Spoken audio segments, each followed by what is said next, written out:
Que Jesus possa nos abençoar neste encontro, nesta hora. Pedimos a Ele as suas bênçãos e o seu amparo. Hoje nós vamos falar um pouquinho do Evangelho segundo o Espiritismo, capítulo 15. Fora da caridade não há salvação. Vamos refletir em torno desta proposta de Jesus, que em todo o seu Evangelho, todas as suas mensagens, todos os seus dizeres, está contido o amor ao próximo, o amor a Deus e o amor ao próximo. Que isso consiste todo o tempo lembrando que precisamos ser bons uns com os outros, precisamos praticar o bem em forma de caridade. No Evangelho segundo o Espiritismo, neste capítulo, item 3, Kardec diz assim: toda a moral de Jesus se resume na caridade e na humildade, isto é, nas duas virtudes contrárias ao egoísmo e ao orgulho. E continua: humildade e caridade, eis o que não cessa de recomendar e o que ele mesmo dá o exemplo. Eis o que não se cansa de combater.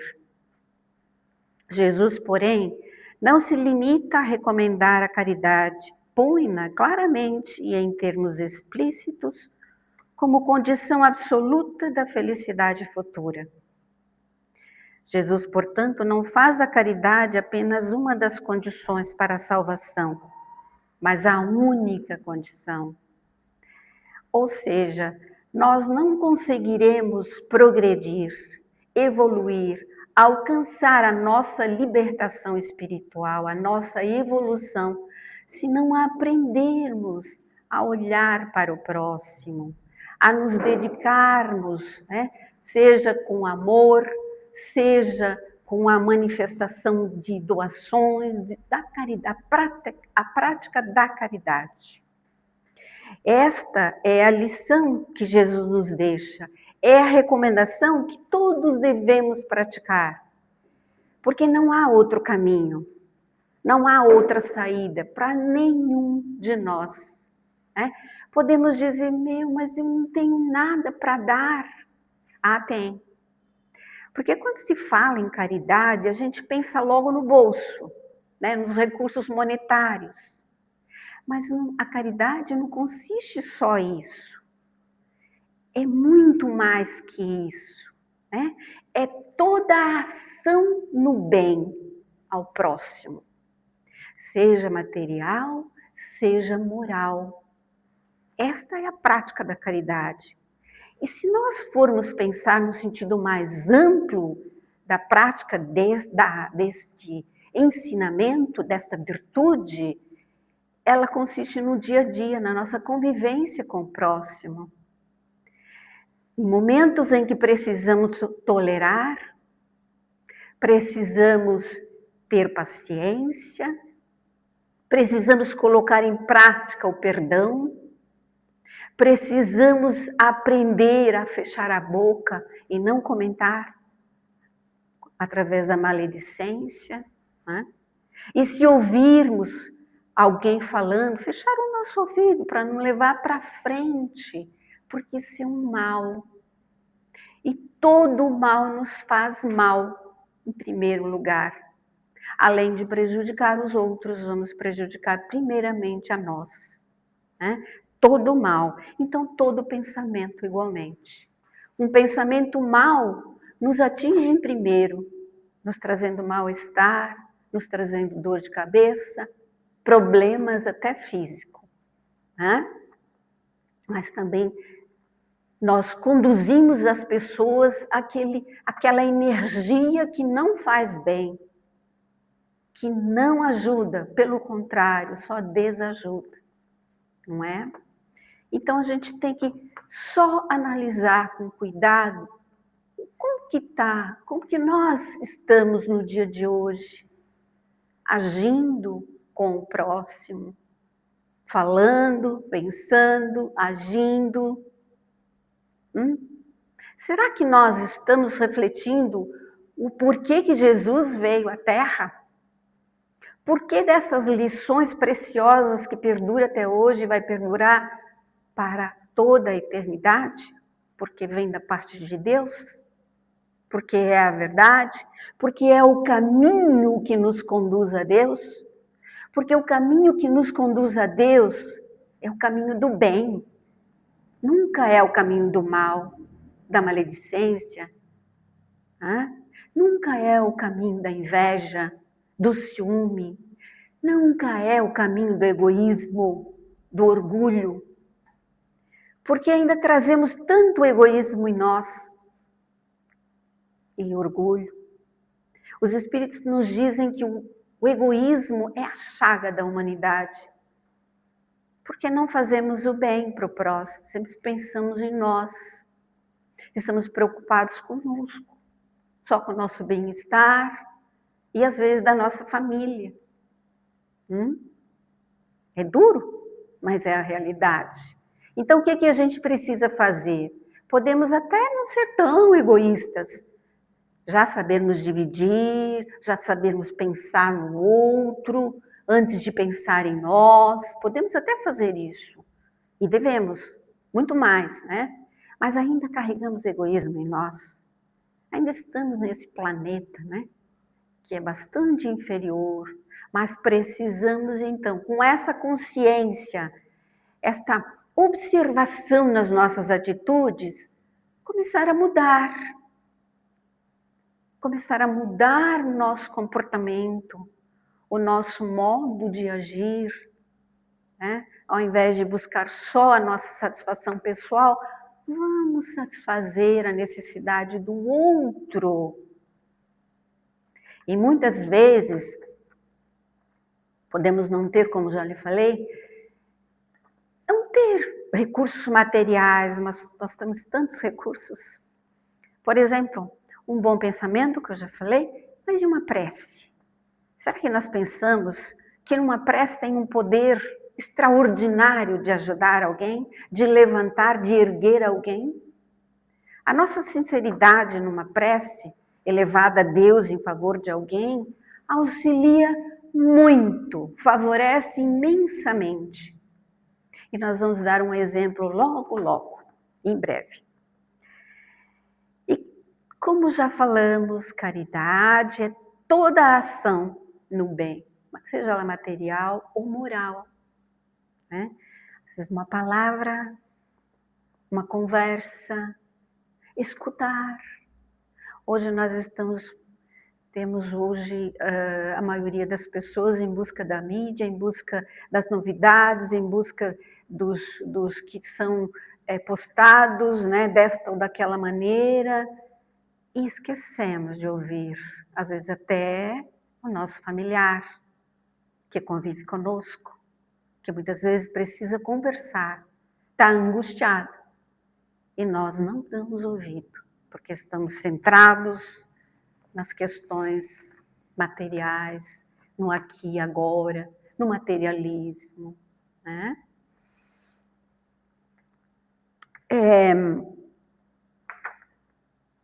Na Revista Espírita, para quem não conhece, a Revista Espírita tem 12 volumes que Allan Kardec publicou quando encarnado, claro, né? Então, a de 1858, que foi a primeiro ano, tem um artigo falando de egoísmo de São Vicente de Paulo.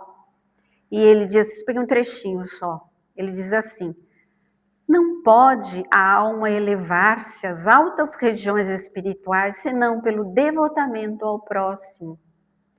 Deixai de lado a horrenda chaga do egoísmo. Sempre tocando-nos, né, a respeito do egoísmo. E a revista de 1865, essa foi de Lamennais, ele fez um estudo sobre as leis morais, e, aliás, estudos morais, ele diz assim: numa sociedade de egoístas, não há segurança para ninguém, porque cada um, apenas buscando o próprio interesse, sacrifica sem escrúpulo o do vizinho. Se a gente pensa na gente, esquece, o outro está necessitado de fato, e a gente esquece, né, por conta de satisfazer o nosso desejo pessoal. E ele continua dizendo, a caridade é o ato de nossa submissão à lei de Deus, é o sinal de nossa grandeza moral. Então, assim, a gente não pode, assim, de repente ser, né, aquele que doa muito, que se dá muito, mas a gente pode, um pouquinho de cada vez, ir aumentando, né? A gente criando o gosto de pensar e se doar para o próximo, pensar na necessidade do outro, não é mesmo? Vamos ao Livro dos Espíritos, para quem não conhece, é a espinha dorsal da doutrina espírita, né? Allan Kardec foi o primeiro livro a ser publicado. Ele diz, são perguntas e respostas, para quem não conhece. Na questão 886, Kardec pergunta aos espíritos, qual o verdadeiro sentido da palavra caridade, tal como Jesus a entendia?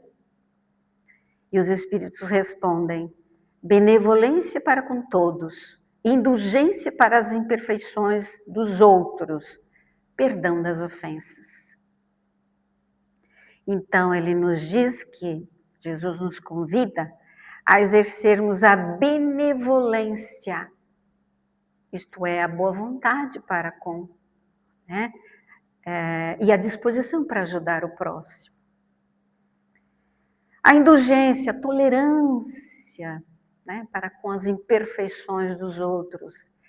E perdão de todas as ofensas. Não é só de uma coisinha pequenininha, não, as grandes, né? As grandes, aquelas que nos tocam, que dói, que machuca. Machuca porque ainda trazemos muito orgulho em nós. Machuca porque ainda temos imperfeição. Mas essa que ela é mais meritória quando nós aprendermos a perdoar. Ivone Pereira nos diz nos seus livros que ela foi, quem não sabe, ela já se foi, já não está mais no nosso plano desde 84. Uma grande médium, muitos livros deixou aí para que a gente pudesse conhecer, né, estudar.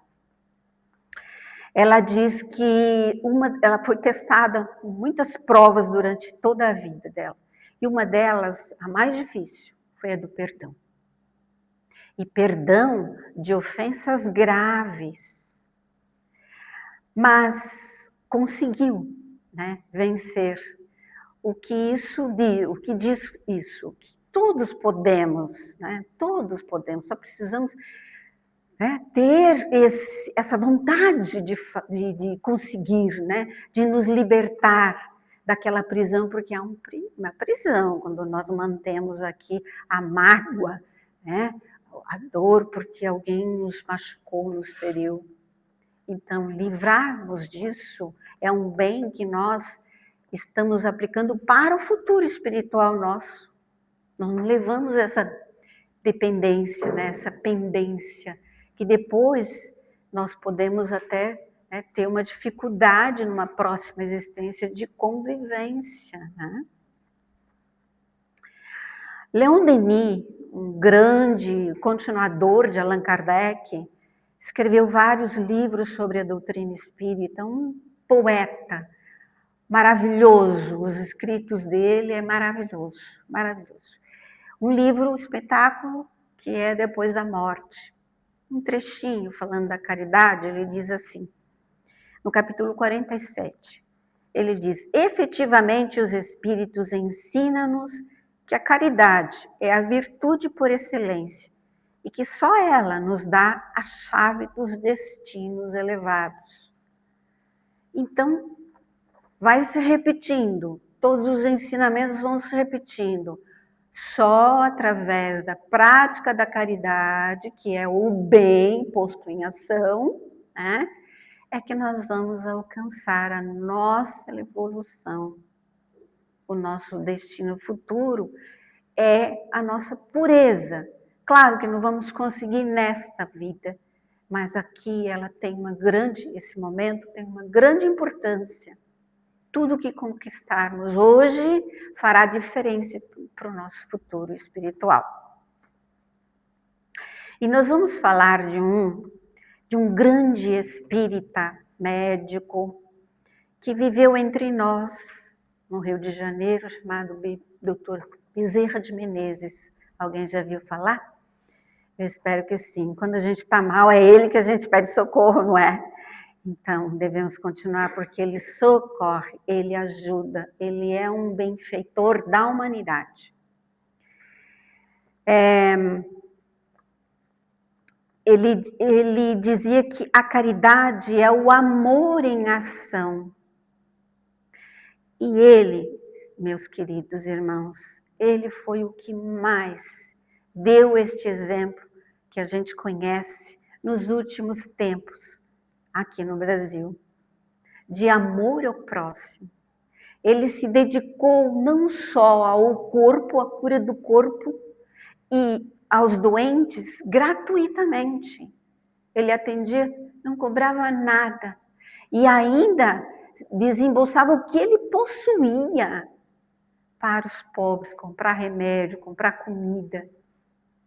Era assim que ele agia, ele pensava sempre no outro e nunca nele. Ninguém, mas ninguém que buscasse Dr. Bezerra de Menezes deixava de ser assistido, tanto materialmente quanto espiritualmente, quanto moralmente. Né? Porque ele se tornava um pai amoroso que se socorria o necessitado, independente de quem seja. Então, o Dr. Bezerra deu mostras na vida dele. Por exemplo, não tinha sol, nem chuva, nem noite. Podia ser de madrugada, assim, bater na casa dele, pedindo socorro, ele ia. Subiu os morros do Rio de Janeiro para atender os pobres. E uma certa vez, o filho dele estava mal, muito mal em casa, e bateram na porta dele, pedindo socorro para o filho de alguém, de uma senhora, que estava mal. E ele, no primeiro momento, pensou no filho, e no segundo momento, ele disse, meu filho ficará nas mãos de Deus. E foi atender o outro necessitado. Uma grande prova, né? Quem de nós faria isso? Claro que ele deixou com a mãe da criança, né? Com a esposa, o filho. Mas ele largou o filho e foi atender o doente.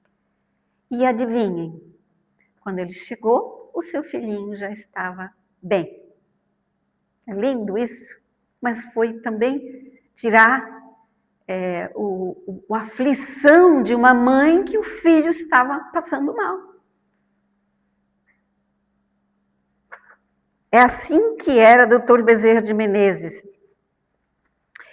E dizem que quando ele desencarnou, ele teve um AVC e ficou 4 meses na cama, imobilizado, né? Ele nem falar ele conseguia mais, mas ele ficou ali 4 meses numa cama. Então aí aqueles que muito foram beneficiados por ele durante todos os anos, enfim, os amigos, iam fazer visita na casinha dele, né? Faziam umas visitas. E o que essas pessoas, algumas que tinham recurso, colocava dinheiro embaixo, porque ninguém recebia dinheiro lá, né? A família, a esposa, ninguém recebia. Então eles colocavam dinheiro debaixo do travesseiro dele. E aí quando a esposa, né, ia virar o travesseiro, mas ela nem via, quando ia virar o travesseiro dele, cuidando dele, encontrava lá o dinheiro. Lindo, né? Mas era assim. Por quê? Porque ele desencarnou pobre, não tinha recurso. Todos os recursos dele ele destinava aos pobres. E foi assim.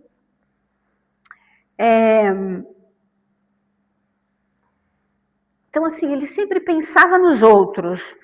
Ele não pensava, né, em si próprio. ele sempre pensava nos outros.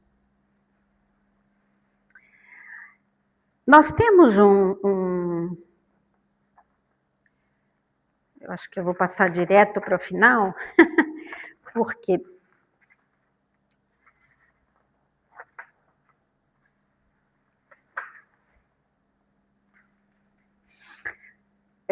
preces, falei ainda há pouco sobre as preces, que nós podemos ajudar muito sobre as preces, com as preces, né? Por alguém que esteja doente, por alguém que esteja necessitado de toda a ordem, né? Então, colocar nas nossas preces. A Ivone do Amaral Pereira, que eu citei ainda há pouco, ela tinha um hábito, desde mocinha, né?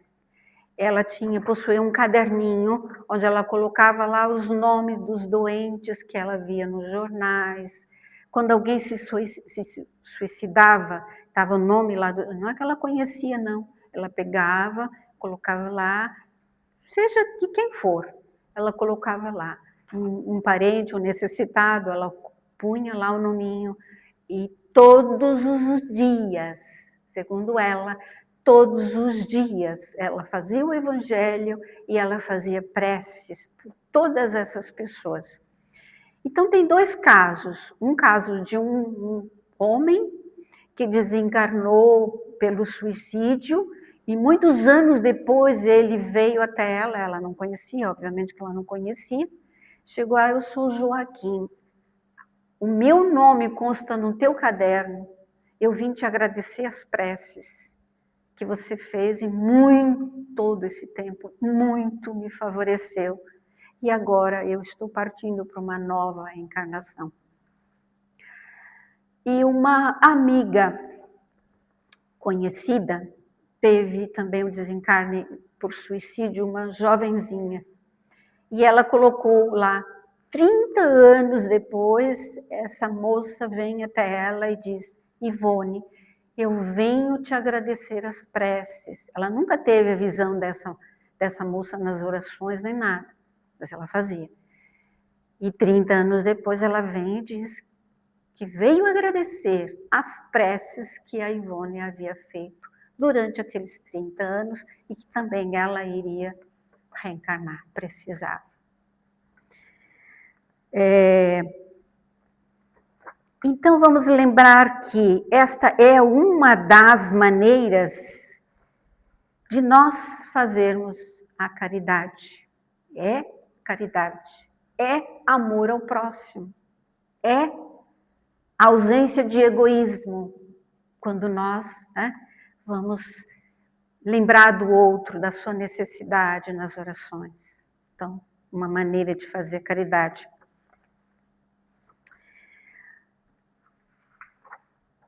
E nós vamos pedir licença para ler uma pequena história. Eu vou ler porque senão a gente perde muito se contar, né, a história. Então eu prefiro ler desse livro chamado Jesus no Lar, de Neio Lúcio. São pequenas histórias que ele conta quando Jesus se reunia com seus discípulos. E uma delas chama-se Auxílio Mútuo. Diante dos companheiros, André leu o expressivo trecho de Isaías e falou comovido quanto às necessidades da salvação. Comentou Mateus os aspectos menos agradáveis do trabalho, e Filipe opinou que é sempre muito difícil atender à própria situação quando nos consagramos ao socorro dos outros. Jesus ouvia os apóstolos em silêncio, e quando as discussões em derredor se enfraqueceram, comentou muito simples. Em zona montanhosa, através de regiões desertas, caminhavam dois velhos amigos, ambos enfermos, cada qual a defender-se quanto possível contra os golpes do ar gelado, quando foram surpreendidos por uma criança semi-morta na estrada, ao sabor da ventania de inverno. Um deles fixou o singular achado e clamou irritadiço, não perderei tempo. A hora exige cuidado para comigo mesmo. Sigamos à frente. O outro, porém, mais piedoso, considerou: amigo, salvemos o pequenino, é nosso irmão em humanidade. Não posso, disse o companheiro endurecido. Sinto-me cansado e doente. Este desconhecido seria um peso insuportável. Temos frio e tempestade. Precisamos ganhar a aldeia próxima sem perda de minutos. E avançou para diante em largas passadas. O viajor de bom sentimento, contudo, inclinou-se para o menino estendido, demorou-se alguns minutos, colando-o paternalmente ao próprio peito, e achegando-o ainda mais, marchou diante, embora menos rápido. A chuva gelada caiu metódica pela noite adentro, mas ele, sobraçando o valioso fardo depois de muito tempo, atingiu a hospedaria do povoado que buscava. Com enorme surpresa, porém, não encontrou aí o colega que o precedera.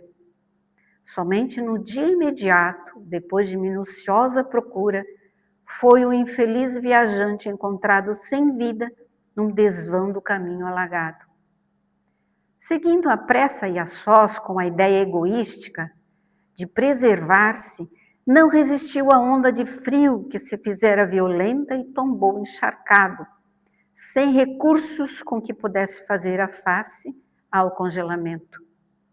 Enquanto o companheiro, recebendo em troca o suave calor da criança que sustentava junto do próprio coração, superou os obstáculos da noite frígida, guardando-se indene de semelhante desastre.